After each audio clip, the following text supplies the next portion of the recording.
আগেকার মা খালারা যখন ছেলেপেলেরাকে বিছানায় রাখতে শুধাইতো একটা দোয়া পড়তো, বিছানায় ছেলেপেলে যেন মুইতে না যায় তার করে একটা দোয়া পড়তো। কি দোয়া পড়তো? এক বাত্তা, দু বাত্তা, তিন বাত্তা, ফারসুত্তা, বাহির বাত্তা, এটা দোয়া পড়তো। আচ্ছা বলেন তো এটা কি দোয়া? এটা কি দোয়া?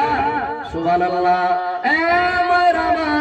যদি আজকে আপনার বেটি রাখে, আপনার ছেলে রাখে, আপনার মেয়ে রাখে, এই যদি আপনি পড়িয়ে লেখে আপনি শিক্ষিত করতে পারেন, যখন আপনার পোতা পোতিনেরা হবে, যখন আপনার লাতি লাতিনেরা হবে, এই আপনার বেটি আপনার পোতা আপনার লাতি লাতিনকে যখন শোধাবে তখন এক বাত্তা দু বাত্তা বলবে না, তখন আল্লাহুম্মা বিইসমিকা আমুতু আহিয়া বলে ঘুমিয়ে দিবে।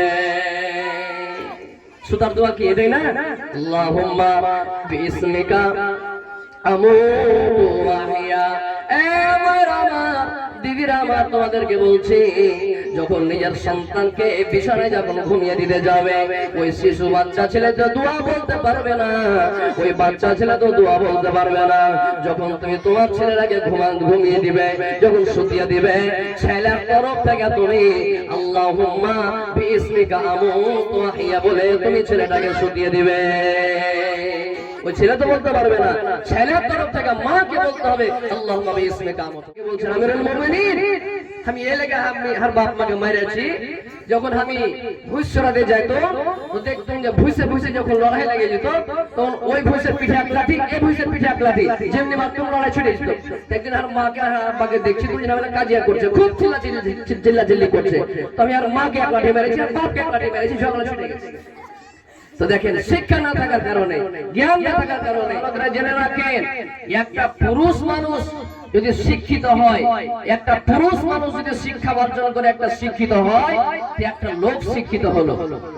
আর যদি একজন মেয়ে, একজন মহিলা শিক্ষিত হয়, একটা পরিবার শিক্ষিত হলো, একটা সমাজ শিক্ষিত হলো, একটা জাতি শিক্ষিত হলো। আপনি বলবেন কেমন করে? আচ্ছা বলেন তো, একজন শিশু বাচ্চা ছেলে সব থেকে বেশি সময় কার কাছে কাটায়? মার কাছে কাটায়। বাপ তো থাকে না, সকাল হলো কাজে চলে গেল, নকরিতে চলে গেল, চাকরিতে চলে গেল, ব্যবসা বাণিজ্যে চলে গেল, কিন্তু সব থেকে বেশি একটা ছেলে কার কাছে থাকে বেশি? বাপের কাছে না মার কাছে বেশিক্ষণ সময় থাকে? মায়ের কাছে থাকে। এই জন্য মা যদি শিক্ষিত হয় তাহলে ওই ছেলেটাকে শিক্ষার গুরুত্ব বুঝাতে পারবে, শিক্ষার আহমিয়ত বুঝাতে পারবে, ওকে চিরুনি করে তেল সাবুন মাখিয়ে স্কুলে পাঠাতে পারবে, কোচিং পাঠাতে পারবে, মসজিদ পাঠাতে পারবে, মাদ্রাসা পাঠাতে পারবে। কিন্তু মাই যদি জাহিল হয়, মাই যদি শিক্ষার ব্যাপারে কিছু না বুঝে, মাই যদি একদম অজ্ঞ হয়, কোনো পড়ালেখা না জানে, ছেলেকে কি শিক্ষার আহমিয়ত বুঝাতে পারবে? জি না, পারবে না। তাই আল্লাহ রাসূল সাল্লাল্লাহু আলাইহি ওয়াসাল্লাম বলেছেন, তালাবুল ইলমি ফারিজাতুন আলা কুল্লি মুসলিমিন। আল্লাহ রাসূল বলেছেন, শিক্ষা অর্জন করা, শিক্ষা হাসিল করা, শিক্ষা অর্জন করা প্রত্যেক মুসলমান নারীর উপরে ফরজ। শিক্ষা অর্জন করা শুধু পুরুষের উপরে ফরজ? জি না, শিক্ষা অর্জন করা একজন নর হোক কিংবা নারী হোক, প্রত্যেক মুসলমানের উপরে শিক্ষা অর্জন করা ফরজ। প্রত্যেক মানুষের উপরে, প্রত্যেক মুসলমানের উপরে ইলম হাসিল করা হলো ফরজ। যেমন একটা মানুষের উপরে নামাজ পড়া ফরজ, যেমন একটা মানুষের উপরে রোজা রাখা ফরজ, যেমন একটা মানুষের উপরে যাকাত দেওয়া ফরজ, যেমন একটা মানুষের উপরে হজ করা ফরজ, অনুরূপ ভাবে শিক্ষা অর্জন করা এটা হলো একটা ফরজ কাজ। শিক্ষা অর্জন করতেই হবে, শিক্ষা অর্জন করা হলো এটা ফরজ কাজ। সুবহানাল্লাহ।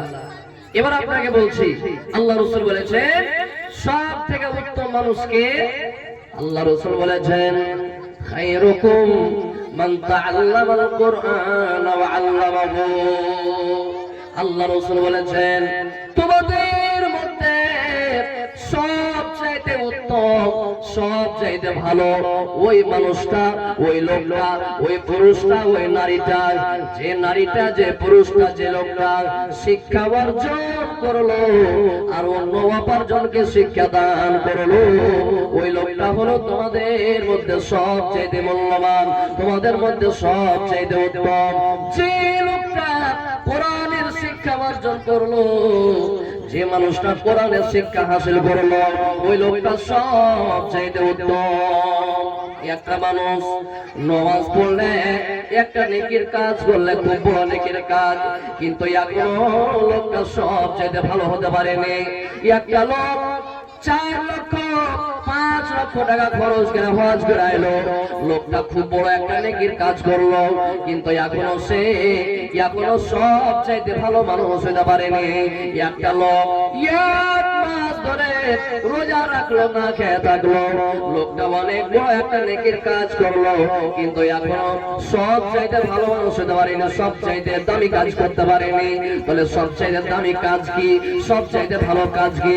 আল্লাহ রাসূল বললেন তোমাদের মধ্যে সবচাইতে উত্তম, তোমাদের মধ্যে সবচাইতে ভালো ওই লোকটা, ওই মেয়েটা, ওই ছেলেটা, যে ছেলেটা যে মেয়েটা কোরআনের শিক্ষা অর্জন করলো আর অন্য অপরজনকে শিক্ষা দান করলো।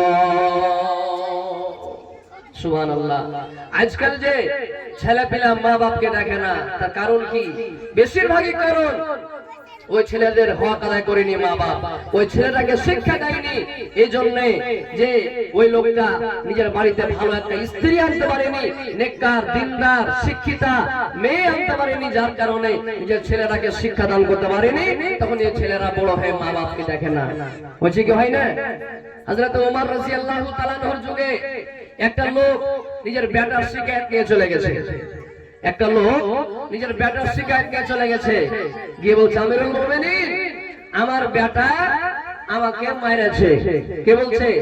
বাপ বলছে আমিরুল মুমিনিনকে, হযরত ওমরকে, যে আমিরুল মুমিনিন আমার বাপ, আমার সন্তান, আমার ছেলে আমার কথা শুনে না এবং আমার ছেলে আমাকে মেরেছে।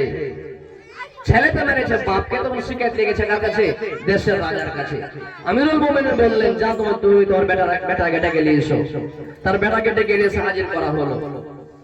এবার আমিরুল মুমিনিন খলিফাতুল মুসলিমিন হযরতে ওমর বলতে লাগলেন, এ আল্লাহর বান্দা, তোমার বাপ যে কোনো কথা তোমাকে বলছে তুমি কেন শোনো না?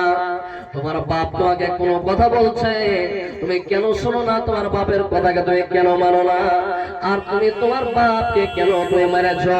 তোমার বাপ আমার কাছে অভিযোগ নিয়ে এসেছে আমার সন্তান আমাকে মেরেছে, আমার সন্তান আমাকে মেরেছে। কেন তুমি তোমার বাপ মাকে মেরেছ? তুমি কি আল্লাহর কোরআন পড়োনি? তুমি তো কোরআন মাজিদ, তুমি কি কোরআন মাজিদে পড়োনি? আল্লাহ রাব্বুল আলামিন কোরআন মাজিদে বলেছেন ওয়া আবুদুল্লাহ ওয়া লা তুশরিকু বিহি শাইআ, তোমরা আল্লাহর ইবাদত করো এবং আল্লাহর সাথে কোনো জিনিসকে শরীক করিও না। আর তোমরা তোমাদের মা বাবার সঙ্গে তোমরা সৎ ব্যবহার করো। কেন তুমি তোমার মা বাপকে মেরেছো? কেন তুমি তোমার মা বাপকে মেরেছো? তুমি কি আল্লাহর কোরআনকে পড়োনি? তুমি কি আল্লাহর কোরআন পড়োনি যে মাকে মেরে দিয়েছো? বাপমার কথা শোনো না? তখন ওই লোকটা, ওই ছেলেটা জর্জর করে তার চোখ দিয়ে পানি ঝরতে লেগেছে, ছেলেটা কান্না করতে লেগেছে। এবার আমিরুল মুমিনিন বলছেন, এ আল্লাহর বান্দা, কেন তুমি কাঁদছো? এখনো তো তোমাকে আমি মারিনি, এখনো তো তোমাকে আমি গালি দিইনি, এখনো তো তোমাকে আমি বকাঝকা করিনি, কেন তুমি কাঁদছো? সুবহানাল্লাহ। ওই ছেলেটা বছর বয়সে কান্না করছে আর বলছে, ও আমিরুল মুমিনিন, আজকে যে কোরআন পড়ে পড়ে আপনি আমাকে বুঝিয়ে দিলেন, আমিরুল মুমিনিন আমার মা বাপ জীবন আমাকে কোনোদিন মাদ্রাসা পাঠায়নি গো। ও আমিরুল মুমিনিন, আমার মা বাপ জীবনে কোনোদিন আমাকে মসজিদ পাঠায়নি, আমার মা বাপ জীবন আমাকে কোনোদিন কোচিং সেন্টার পাঠায়নি, জীবনে আমি কোরআন কি জিনিস জানি না, কোরআন সম্বন্ধে আমার জ্ঞান নাই। এই যে মা বাপকে মারতে হয় না, মা বাবার সঙ্গে সদ্ব্যবহার করতে হয়, এটা কোরআন মাজিদে আছে গো। আরে কোরআন মাজিদ আমি জীবনে পড়িনি, আমার মা বাপ আমাকে কোরআনের শিক্ষা দেয়নি।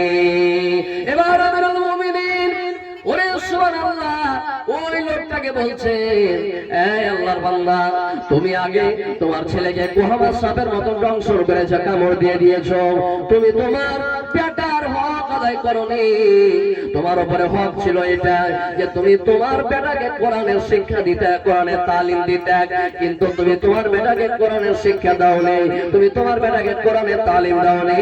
আর তুমি আজকে বেটার শিক্ষায় তুমি আমার কাছে এসেছো, পালিয়ে যাও, চলে যাও, চলে যাও, চলে যাও, এর বিচার আমি করতে পারবো না। দেখলেন, এই যে দেখেন ছেলে পিলার ভেতরে কি নাই, দিনের জ্ঞান নাই, যার কারণে বাপ মাকে মেরে দিলে।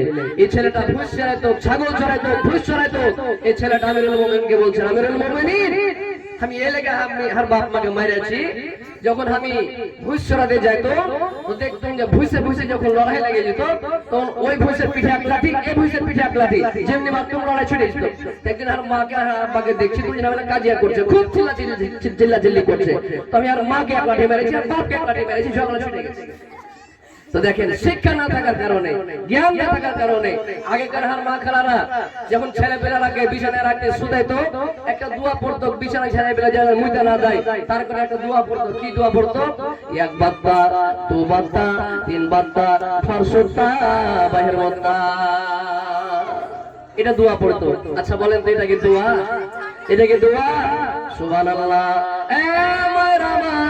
যদি আজকে আপনার বেটি রাখে, আপনার ছেলে রাখে, আপনার মেয়ে রাখে, এই যদি আপনি পড়িয়ে লেখিয়ে আপনি শিক্ষিত করতে পারেন, যখন আপনার পোতা পোতিনেরা হবে, যখন আপনার লাতি লাতিনেরা হবে, এই আপনার বেটি আপনার পোতা আপনার লাতি লাতিনকে যখন শোনাবে, তখন এক বাত্তা দু বাত্তা বলবে না, তখন আল্লাহুম্মা বিইসমিকা আমুতু আহইয়া বলে ঘুমিয়ে দিবে।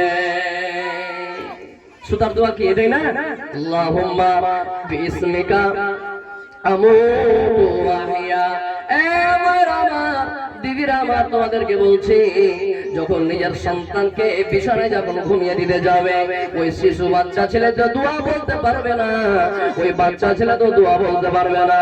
যখন তুমি তোমার ছেলেটাকে ঘুমিয়ে দিবে, যখন শুতিয়ে দিবে, ছেলের তরফ থেকে তুমি আল্লাহুম্মা বিইসমিকা আমুতু আহইয়া বলে তুমি ছেলেটাকে শুতিয়ে দিবে। ওই ছেলে তো বলতে পারবে না, ছেলের তরফ থেকে মাকে বলতে হবে আল্লাহুম্মা বিইসমিকা আমুতু আহইয়া। শুধু তাই নয়, মায়ের আমার, বোনের আমার, ভালো করে শুনেন, শরীয়তের কথা শুনতে লজ্জা করতে হবে না। আল্লাহ রাসূল বললেন, মহিলারে, যখন তোমরা তোমাদের সন্তানকে দুধ পান করাবে, এই যে তোমাদের সন্তান তোমাদের কথা শুনে না, মানে না, তোমাকে জানে না, কেন? তুমি তোমার সন্তানকে তারবিয়া দিতে পারো নি, তুমি তোমাদের সন্তানকে ভালো শিক্ষা দিতে পারো নি। সুবহানাল্লাহ। হাদিসের মধ্যে আছে, এ আমার মায়েরা, যখন তোমরা নিজের সন্তানকে দুধ পান করাবে, সন্তান তো বিসমিল্লাহ বলতে পারবে না, সন্তানের তরফ থেকে, সন্তানের পক্ষ থেকে তুমি বিসমিল্লাহ বলে তুমি সন্তানকে দুধ পান করাও। এটা হলো শরীয়তি কথা। আল্লাহুস সামাদ। কিন্তু আমরা এগুলো শিক্ষা থেকে অনেক দূরে আছি। আমরা নিজের ছেলে মেয়েরাকে, নিজের বেটা বেটিটাকে শিক্ষা থেকে অনেক দূরে রেখেছি, আর বিশেষ করে নিজের বেটিটাকে এগুলো শিক্ষা থেকে অনেক দূরে রেখেছি। আল্লাহুস সামাদ।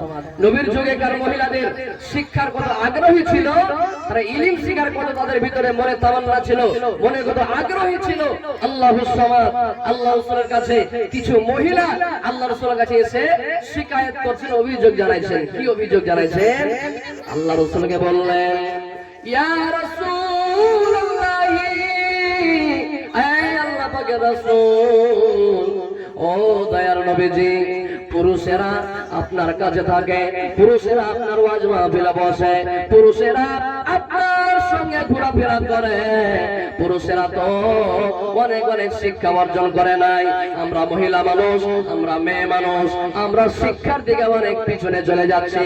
আমরা তো শিক্ষা অর্জন করতে পারি না, আমরা তো শিক্ষা অর্জন করতে পারি না, আমরা অনেক পিছিয়ে যাচ্ছি। গো নবী, আপনি একটা আমাদেরকে দিন নির্ধারণ করে দেন, আপনি আমাদেরকে একটা দিন খাস করে দেন, আপনি আমাদেরকে শিক্ষা দান করবেন, আমরা দিনের কথা শিখবো, হাদিসের কথা শিখবো, কোরআনের কথা শিখবো।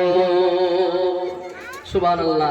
তাদের অন্তরে এই শিক্ষা অর্জন করার কত চাহিদা ছিল যে নবীজিকে এসে বলছেন, নবীজি আমাদেরকে একটা দিন নির্ধারণ করে দেন, একটা দিন খাস করে দেন, যে দিনে আমরা আপনার কাছে কোরআন মাজিদ পড়বো, কোরআন মাজিদ শিখবো, দিনের কথা শিখবো, হাদিসের কথা শিখবো। আল্লাহ রাসূল বললেন, এ আল্লাহর বান্দারা শোনো, যাও যাও যাও, তোমাদেরকে সপ্তাহে একটা দিন নির্ধারণ করে দিলাম, সাপ্তাহিক একদিন তোমাদেরকে খাস করে দিলাম, অমুক দিনে অমুক টাইমে অমুক জায়গাতে তোমরা সমস্ত মহিলারা এক জায়গাতে জমা হয়ে যায়, আমি নবী আসবো আর তোমাদেরকে কোরআন হাদিসের কথা শোনাবো, তোমাদেরকে দ্বীনের শিক্ষা দ্বীনের তালিম দিব। আমি নবী আসবো এবং তোমাদেরকে দ্বীনের তালিম দিব। ঠিক আল্লাহ রাসূল ওয়াদার মোতাবেক, ওই ওয়াদা মোতাবেক আল্লাহ রাসূল আসলেন মহিলাদের মাঝখানে। আসার পর যেমনি আজকে আপনারা বসে বসে কোরআন হাদিসের কথা শুনছেন, অনেক আমার মা বোনেরা এখানে বসে আছেন, অনুরূপ ভাবে মহিলারা এক জায়গায় জমা হয়ে বসে আছে। আল্লাহ রাসূল আসলেন, আসার পর ওয়াজ শুরু করে দিলেন, ওয়াজ করতে লাগলেন। ওয়াজ করতে অনেক কিছু ওয়াজ করলেন, তার মধ্যে একটা ওয়াজ হলো আল্লাহ রাসূল বললেন, এ মহিলার দল, যদি তোমরা নিজের শিশু বাচ্চা, নিজের শিশু সন্তানকে, যদি তোমরা নিজের 3টা শিশু বাচ্চা, শিশু ছেলেকে যদি তোমরা আগে পাঠিয়ে দিতে পারো, তার মানে কি মহিলার দল, যদি তোমাদের কোলের সন্তান, তোমাদের পেটের সন্তান, এখানে মুখ ফুটেনি, এখানে হুঁশ হয়নি, জ্ঞান হয়নি, এখানে বালক বালিক হয়নি, সাবালিকা হয় সাবালক হয়নি, এই মতো অবস্থায় যদি তোমাদের ছোট ছোট শিশু বাচ্চা ছেলে যদি 3টা মারা যায়, তাহলে 3টার বেশিও যদি মারা যায়, তাহলে তোমরা আল্লাহর জান্নাতের মধ্যে চলে যাবে। যেদিন কিয়ামত কায়েম হবে, হাশরের ময়দান হবে, ওই শিশু বাচ্চাগুলো মার আঁচল ধরে টানতে টানতে টানতে জান্নাতের মধ্যে নিয়ে যাবে। মহিলারা প্রশ্ন করলেন, নবী গো, যদি কোনো মহিলা 2টা সন্তান শিশুকালে মারা যায়, 2টা সন্তান যদি বাল্যকালে মারা যায়, ও কি জান্নাত পাবে না? আল্লাহ রাসূল বললেন, আল্লাহর বান্দিরা, যদি কোনো মহিলা 2টা সন্তান মারা যায়, যদি কোনো মহিলা 2টা শিশু বাচ্চা ছেলে মারা যায়, তাহলে ওই মহিলাটা আল্লাহ জান্নাতে যাবে। ওই 2টা শিশু ছেলে কিয়ামতের দিনে মার আঁচল ধরে টানতে টানতে টানতে জান্নাতে নিয়ে চলে যাবে। এবার মহিলারা প্রশ্ন করলেন, নবী গো, যদি কোনো মহিলার একটা সন্তান মারা যায় গো নবী, যদি কোনো মহিলার একটা সন্তান পেট থেকে নেমে যায়, কিংবা যদি হওয়ার পর কিছুদিন পর যদি মৃত্যুবরণ করে, শিশুকালে বাল্যকালে যদি মৃত্যুবরণ করে, ওই মহিলাটাকে জান্নাত পাবে না গো নবী? আল্লাহ রাসূল বললেন,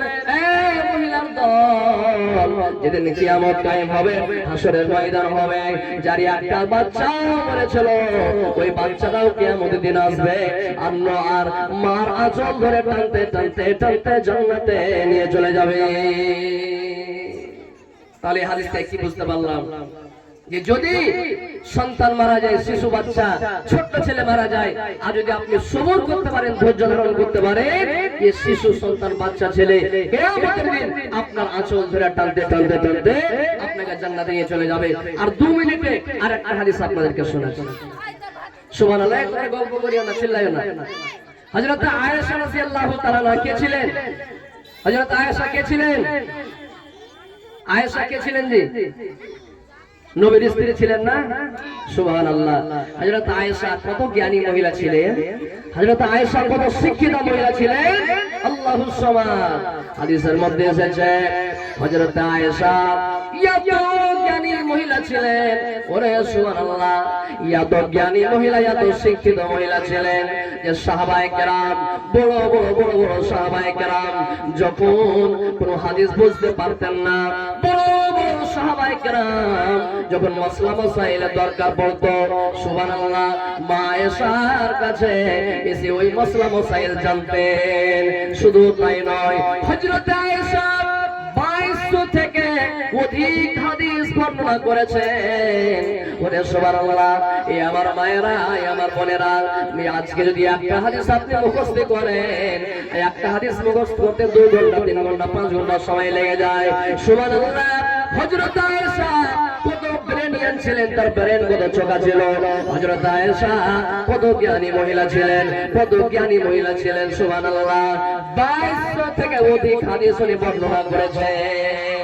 শুধু তাই নয়, ইমাম যুহরি রাহমাতুল্লাহি আলাইহি বলছেন, ইমাম যুহরি রাহমাতুল্লাহি আলাইহি একজন বিশাল আলেম, উনি বলছেন হযরত আয়েশার জ্ঞান, হযরত আয়েশার ইলম, হযরত আয়েশার শিক্ষা যদি পৃথিবীর সমস্ত মহিলাদের শিক্ষার সাথে তুলনা করা হয়, হযরত আয়েশার জ্ঞান সমস্ত পৃথিবীর সমস্ত মহিলার সাথে সমস্ত মহিলার শিক্ষার সাথে যে তুলনা করা হয়, তাহলে হযরত আয়েশার জ্ঞান বেড়ে যাবে আর দুনিয়ার মহিলাদের শিক্ষা কমে যাবে।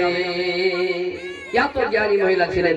শুধু তাই নয়, হযরত আয়েশা এত জ্ঞানী মহিলা ছিলেন যে সাহাবায়ে কেরাম বলছেন, হযরত আবু মুসা আশআরী রাদিয়াল্লাহু তাআলা আনহু উনি বলছেন যে আমরা সাহাবায়ে কেরাম যখন কোনো হাদিস বুঝতে পারতাম না যে হাদিস থেকে কোন মাসলা হলো হবে, এই হাদিস থেকে আমরা কি বুঝবো, সাহাবায়ে কেরাম যখন বুঝতে পারতেন না তখন আয়েশার কাছে চলে যেতেন। আয়েশার কাছে চলে যেতেন, যাওয়ার পর আয়েশাকে পর্দার আড়াল থেকে আয়েশার কাছে ওই হাদিসটা বুঝে আসতেন। আয়েশা সুন্দর করে এক এক করে ওই হাদিসটা তাদেরকে বুঝিয়ে দিতেন। আল্লাহুস সামাদ। তাহলে হযরত আয়েশা কত জ্ঞানী মহিলা ছিল। এই আমার বোনেরা, তোমাদেরকে হযরত আয়েশার মতো জ্ঞানী হতে হবে, তোমাদেরকে হযরত খাদিজার মতো চালাক চতুর হতে হবে, তোমাদেরকে হযরত সুমাইয়ার মতো ঈমানদার হতে হবে। পড়েন ইনশাআল্লাহ।